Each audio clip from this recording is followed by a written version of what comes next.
हो सकता है लग जाएं जुबां पे बंदिशें, आंखों को गुफ्तगू का सलीका सिखाई है। एक समारोह के नाम पर दिल्ली के लोगों को ये कहा जा रहा है तुम घर में रहोगे, बंद रहोगे, सड़क के रास्ते पे नहीं आओगे, किसी विदेशी से नहीं मिलोगे, किसी विदेशी से उससे नमस्ते करना, उससे मिलना तो अलग दूर है, उसकी निगाह में भी नहीं आओगे। G20 की डिक्लेरेशन पर रूस ने कहा है हम साइन नहीं करेंगे। G20 की डिक्लेरेशन के बारे में कनाडा के प्राइम मिनिस्टर ट्रूडो ने कहा है कि हम जो है यूक्रेन को उसमें डालेंगे। नमस्कार, हिंद वॉइस में आपका स्वागत है। मैं विक्राम, हमारे साथ मौजूद हैं एडवोकेट अंदर कुमार जी। बहुत बहुत स्वागत है सर। नमस्कार सर, देश में G20 समिट होने जा रहा है, कुछ ही दिन रह गए हैं और बड़ी ज़ोरों शोरों के साथ तैयारी चल रही है। दिल्ली पुलिस आके अपनी गाइडलाइंस बता रही है। सड़कों पर देखिए सिक्योरिटी तमाम, बॉर्डर से लेकर हर चारों तरफ दिल्ली के, हम भी देख रहे हैं, आप भी देख रहे हैं, दिल्ली में रहते हैं। एक तरफ और ख़बर आ रही है कि देश के प्रधानमंत्री मोदी जी वो जा रहे हैं इंडोनेशिया, ठीक G20 समिट से पहले। तो सर, देश में इतना बड़ा सम्मेलन है, मोदी जी के जाने की वजह क्या है सर? मोदी जी जो है, एक बात समझ लीजिए कि वो चाहते हैं कि हर जगह उन्हीं का चेहरा नजर आए। अच्छा। G20 में आप देख रहे होंगे जहाँ लिखा है G20, उसके नीचे एक छोटा सा वाक्य लिखा हुआ है वसुदेव कुटुंबकम। और उसका असली मतलब ये है कि वसुधा डू नॉट कम। वसुधा मतलब जो देश के लोग हैं उनको मोदी जी कह रहे हैं। अच्छा। दिल्ली पुलिस कह रही है, सिक्योरिटी फोर्सेस कह रही हैं डू नॉट कम। तो आप इसे ये मत पढ़ो वसुदेव कुटुंबकम, ये है do not come to Delhi. और इसीलिए आप देखेंगे कि एक समारोह के नाम पर दिल्ली के लोगों को ये कहा जा रहा है तुम घर में रहोगे, बंद रहोगे, सड़क के रास्ते पे नहीं आओगे, किसी विदेशी से नहीं मिलोगे, किसी विदेशी से उससे नमस्ते करना, उससे मिलना तो अलग दूर है, उसकी निगाह में भी नहीं आओगे।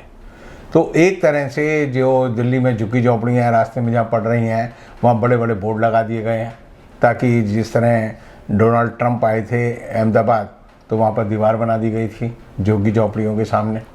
तो ये मोदी जी की स्थापित शैली है कि वो चाहते हैं कि आप हमारे देश आए तो सही, लेकिन किसी से मिले ना। अच्छा। सिर्फ दीवारों से मिले, सिक्योरिटी गार्ड को देखें और वापस चले जाएं। अच्छा। क्योंकि मोदी जी को लगता है कि जब भी, जैसे हम दो लोग बात कर रहे हैं, आमने सामने बात कर रहे हैं, या पत्रकार का काम क्या, वो अपना माइक लेगा और भीड़ में जाके कहेगा आपकी क्या प्रतिक्रिया है, आप क्या सोचते हैं।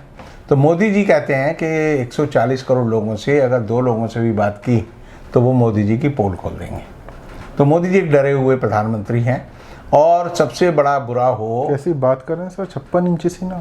नहीं, 56 इंची अकेले मोदी काफ़ी है? ऐसा है, मैं तो कई सालों से घर में जो है फीता लेके बैठा हुआ हूँ कि कभी मौका मिलेगा तो मोदी जी का सीना नापेंगे।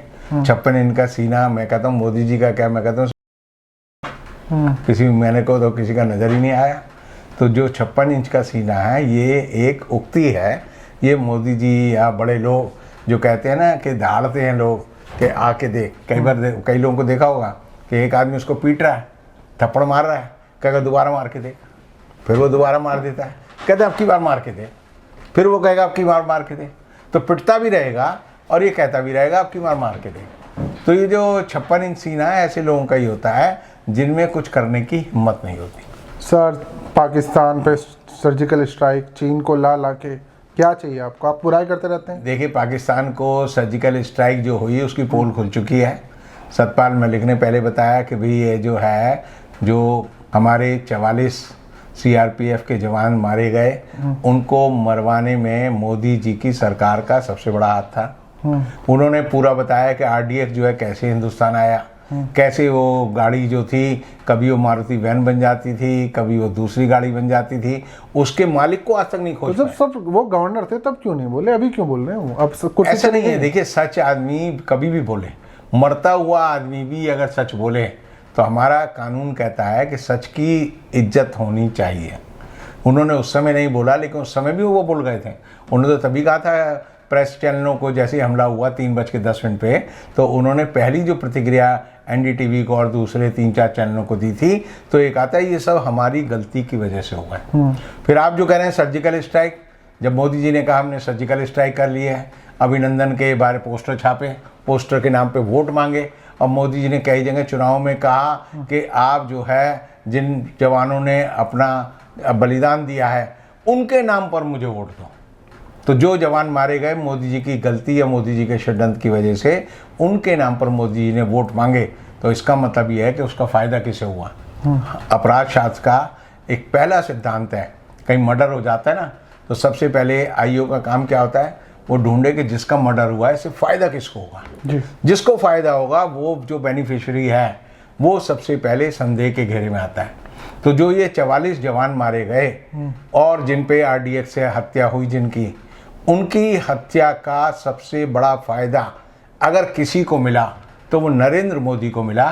तो आप समझ सकते हैं कि नरेंद्र मोदी उस हत्या के, वो तो ये कहते हैं हमने सेना को मजबूत करने का काम किया है। अभी आपके सामने जो वो बड़े बड़े फ्लाइट लड़ाकू विमान पूरे देश में ढिंडोरा पिटा सर, वो लाए हैं, देश का रक्षा बजट बढ़ा दिया है, ये सारी चीज़ें, इसलिए हमें वोट मिली है सेना के नाम पे। अगर वोट मिली है, उस समय कहाँ वोट मिली थी, उस समय कहाँ लाए थे, उस समय नहीं लाए। ये जो राफेल खरीदा गया है उसमें जिस तरह से अभी खरीदे गए, अभी मोदी जी अमेरिका गए थे, 800 करोड़ रुपए का एक एक ड्रोन खरीदा है। उस ड्रोन की वैल्यू जो है बाजार में जो है 150 करोड़ नहीं है। अच्छा। तो 150 करोड़ का ड्रोन अगर आप 800 करोड़ रुपए का खरीदते हैं और उसकी खरीदारी का सारा ठेका जो है अडानी और अंबानी को दे देते हैं, और अडानी अंबानी जिनका दिवाला निकल रहा है, जिनके बारे में रोज खबर आती है, अब तो गार्जियन ने और फाइनेंशियल टाइम तक ने छाप दिया है कि नरेंद्र मोदी का अडानी परिवार से सीधा संबंध है। तो आप समझिए दुनिया के जो 2 बड़े फाइनेंशियल न्यूज़पेपर हैं, अगर वो छापते हैं कि मोदी जी का उनसे गहरा संबंध है, तो इसका मतलब ये है कि पूरी दुनिया के सामने पर्दाफाश हो गया है कि हर डील में अडानी अंबानी को जो भी इंटरनेशनल ठेके मिलते हैं वो मोदी जी की वजह से मिलते हैं। क्या बात करें, वो कह रहे हैं चाइना से फंडिंग हो रही है अखबारों को, मोदी जी को बदनाम कर रहे हैं। अब ये बताएं इंडोनेशिया भी जाने फिर मोदी जी। मैं आपकी बात को पूरी तरह से ये मानता हूँ कि मोदी जी अगर ये कह रहे हैं कि इन अखबारों को चाइना से फंडिंग हो रही है, मोदी जी की सरकार के एक एमपी हैं, उन्होंने, वो झारखंड से आते हैं, उन्होंने बड़े आराम से 2 महिला पत्रकारों पर इल्ज़ाम लगाया कि जॉर्ज सोरोस के अखबार से और उनसे जो है इनको मदद मिलती है। उन दोनों महिला पत्रकारों ने कहा कि संसद के सदस्य को विशेषाधिकार है कि अगर वो संसद में कोई बात कहता है तो उसके ऊपर मानहानि का मुकदमा नहीं चल सकता। तो उन्होंने चेतावनी दी थी, उन्होंने कहा था अगर आपके अंदर हिम्मत है तो संसद से बाहर आकर अपने आरोप दोहरा कर दिखाओ, हम आपको बताएंगे कि आप सच हो या हम ठीक हैं। ये मानहानि क्यों नहीं हो सकती, एक बात जरा ये भी बता दीजिए कि संसद में किसी नेता पर बयानबाजी के चलते मानहानि क्यों नहीं हो सकती। ये हमारे लोकतंत्र में एक व्यवस्था की गई है, संसद के सदस्यों को विशेषाधिकार है, और विशेषाधिकार की अगर बात करें तो वो जो है हमारे यहाँ 2 आर्टिकल हैं, एक संसद और विधानसभा के बारे में अनुच्छेद हैं, और उनके बारे में ये है कि अगर कोई सांसद संसद की कार्रवाई के दौरान संसद के अंदर या विधानसभा या विधान परिषद के अंदर किसी सदस्य के का मर्डर कर दे, किसी महिला सदस्य के साथ रेप कर दे, तब भी उसको विशेषाधिकार है। और ये सुप्रीम कोर्ट की हमारी जो मान्यता है, ये सुप्रीम कोर्ट ने मेरे ही मुकदमे में, राष्ट्रीय मुक्ति मोर्चे का हमने मुकदमा डाला था, तो हमने कहा था कि नरसिम्हा राव की सरकार ने सांसदों को रिश्वत देकर अपने वोट लिए थे और अपनी सरकार बचाई थी 1993 में, जिसे झारखंड सांसद रिश्वत कांड के रूप में जाना जाता है। तो उसमें यह हुआ कि संसद सदस्यों का विशेषाधिकार क्या है। तो ये मामला हमारी कॉन्स्टिट्यूशन बेंच को सुप्रीम कोर्ट को गया, और सुप्रीम कोर्ट के 5 विद्वान न्यायाधीशों ने एक फैसला बड़ा विचित्र दिया। उन्होंने नज़ीर बनाई कि ऐसा ही एक मामला विशेषाधिकार का अमेरिकन संसद में हुआ था, और उस फैसले में 8 सदस्यों ने, 8 ज्यूरिस्ट ने, अमेरिका के न्यायाधीशों ने ये कहा कि अगर संसद की कार्रवाई के दौरान, सीनेट की प्रोसीडिंग के दौरान कोई व्यक्ति गलत आचरण, अपराध करता है तो उसको सज़ा मिलनी चाहिए। वहाँ पर एक जज साहब थे, उन्होंने कहा नहीं, ये संसदीय विशेषाधिकार के अंतर्गत आता है कि अगर उसने अपराध भी किया है तो भी उसे छूट मिलनी चाहिए। तो हमारी जो सुप्रीम कोर्ट के 5 न्यायाधीश, जैसे अभी आप देख रहे हैं ना कि एक संसद की संविधान, वो सुप्रीम कोर्ट की संविधान पीठ बैठी हुई है अनुच्छेद 370 पे विचार करने के लिए, DY चंद्रचूड़ उसके अध्यक्ष हैं। तो उस समय की जो 5 सदस्यों की हिंदुस्तान के 5 न्यायाधीशों की संविधान पीठ थी, उसमें से 3 ने कहा कि जो अकेला सांसद है ये कह रहा है कि ठीक बात है, और 2 ने कहा ये बात गलत है। तो जो देखिए कि मेरी बेटी थी, मैं ये बात को हमेशा बोलता हूँ, तो मेरी बेटी ने कहा कि अगर सांसद रिश्वत लेता है तो ये उसका विशेषाधिकार कैसे है। मैंने कहा भाई 3 विद्वान सुप्रीम कोर्ट के न्यायाधीशों ने कहा है, मैं इसमें क्या कर सकता हूँ। जी जी। तो ये बात गले नहीं उतरती। संसद की आपकी बहुमत या सुप्रीम कोर्ट के जजों में आपका बहुमत ये सिद्ध नहीं करता कि सच सच रहेगा या गलत हो जाएगा और वो झूठ जो है वो सच हो जाएगा। रिश्वत लेना सांसदों का विशेषाधिकार है। आज के हिंदुस्तान की सुप्रीम कोर्ट की जो संविधान पीठ है उसके फैसले के मुताबिक मैंने बात कही कि वो रेप कर दे, बलात्कार कर दे, मर्डर कर दे संसद के 4 दीवारी के अंदर, जी जी, तो उसको छूट मिली हुई। तो अब जो आपका सवाल था कि जो बालाकोट की एयर स्ट्राइक हुई, जिसे मोदी जी कहते हैं कि हमने ऐसा किया, तो जब ये बालाकोट की हुई तो पहले तो पाकिस्तान की तरफ से आया जी हमारे यहाँ कोई हमला नहीं हुआ, कोई इमारत नहीं गिरी, सिर्फ जो है 2 कौवे मरे और उन्होंने चित्र दिए, सारे दुनिया के अखबारों ने छापे। जी जी। उसके बाद हमने कहा नहीं जी हमने तो इनका एक F-16 विमान जो था वो गिरा दिया। अच्छा। उन्होंने गिन के बता दिया हमारे पास 37 विमान थे, 37 के 37 खड़े हुए। अच्छा। उसके बाद 3 साल बाद अब 2022 में हमने जो एक मिलिट्री इंक्वायरी बैठाई थी, उसने बताया कि हमने F-16 नहीं गिराया बल्कि भारतीय सेना का ही अपना एक हेलीकॉप्टर जिसमें 6 सैनिक अधिकारी थे वायुसेना के, वो मारे गए। तो अपने ही लोगों को मारकर जो है इस सरकार ने बताया कि हमने बालाकोट में एयर स्ट्राइक कर दी। आज तक इस बात का खंडन नहीं आया सरकार की तरफ से। तो मोदी जी जो है वो खबरों को गढ़ने में, मढ़ने में और खबरों को पैदा करने में और खबरों को तोड़ने मरोड़ने में हमेशा कामयाब रहते हैं। और वो इसलिए रहते हैं कि उनका जो मीडिया है, गोदी मीडिया जो है, वो सच से उतनी ही नफरत करता है जितनी अंधेरा सूरज से करता है। ये सारे अंधेरा फैलाने में लगे रहते हैं दिन रात। इनकी आंखों पे मेरी आंखों की तरह का चश्मा चढ़ा हुआ है। मेरे तो इसलिए चढ़ा है कि 2 दिन बाद मैं देख सकूंगा। इनकी पास जो है वो 2014 से ही ऐसा चश्मा चढ़ गया है कि इन्हें सच दिखाई। तो अब जब मोदी जी इंडोनेशिया जा रहे हैं तो ये कौन सा चश्मा जनता को चढ़ाने वाले हैं, ये बता दीजिए। आप देखिए कि 8 तारीख से देश में एक सम्मेलन हो रहा है, विदेशी प्रतिनिधि आ रहे हैं। कल आज जैसे हम बैठे हैं 4 तारीख से हिंदुस्तान की जो प्रेस है उसके लिए विशेष कनक्लेव हमारी जो है दूरदर्शन कर रहा है। अच्छा। आकाशवाणी कर रही है, उसमें बहुत सारे लोग शामिल होंगे, मंत्री शामिल होंगे, लेकिन प्रधानमंत्री जो दूल्हा है वो नहीं शामिल होंगे। अच्छा। वो कहाँ मिलेंगे आपको? वो इंडोनेशिया मिलेंगे। क्योंकि मोदी जी इंडोनेशिया क्यों जा रहे हैं? क्योंकि उन्हें पता चल गया है कि G18 में जो सफलता पाने की उम्मीद कर रहे थे वो सफलता दूर दूर तक नहीं है। G18 जो है, जो आप 20 कहते हैं लोग, मैं 18 कहता हूँ, क्योंकि ना उसमें पुतिन आ रहे हैं ना शी जिनपिंग आ रहे हैं। तो उनके प्रतिनिधि तो आ रहे हैं ना सर? उनके प्रतिनिधि आ रहे हैं, लेकिन वो कह रहे हैं हम डिक्लेरेशन पे साइन नहीं करेंगे। अच्छा। G20 की डिक्लेरेशन पर रूस ने कहा है हम साइन नहीं करेंगे। G20 की डिक्लेरेशन के बारे में कनाडा के प्राइम मिनिस्टर ट्रूडो ने कहा है कि हम जो है यूक्रेन को उसमें डालेंगे। ब्रिटेन के दिल्ली में हाई कमिश्नर ने कहा है कि हम उसमें यूक्रेन के मामले को उठाएंगे। अच्छा। तो आप समझिए जिस सम्मेलन की डिक्लेरेशन के बारे में पहले ही लोग जो कह रहे हैं कि हम इस पर साइन नहीं करेंगे, तो अल्टीमेटली एक डिक्लेरेशन ही तो साइन होनी है कि हम साझा तौर पे हम लोगों ने। तो इसलिए किसी और साथी को ला रहे हैं?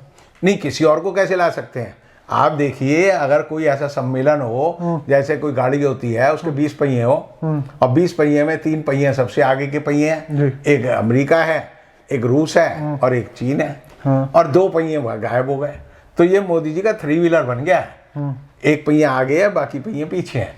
तो इसमें जो है आप समझिए गाड़ी चलने वाली नहीं है। ये उसी तरह की गाड़ी है जैसे हमने चंद्रयान के रूप में अभी वहाँ भेजी है, और आज ही हमारे इसरो ने कहा है कि अब इसका जो स्लीपिंग मोड है वो शुरू हो गया है, ये अब जो है ख़त्म हो गया है। तो मोदी जी जो है, इसीलिए उनको लगता है कि G20 फेल होने जा रहा है, तो इससे पहले मैं अपनी वाहवाही बटोरने के लिए हिंदुस्तान से बाहर जाऊं। और 8 तारीख को जब दूसरे देशों के राष्ट्राध्यक्ष आएंगे तो मोदी जी का भी हवाई जहाज एयरपोर्ट पर कंट्री जा रहे हैं सर, फिर उनके भक्तों को कैसे सुकून मिलेगा?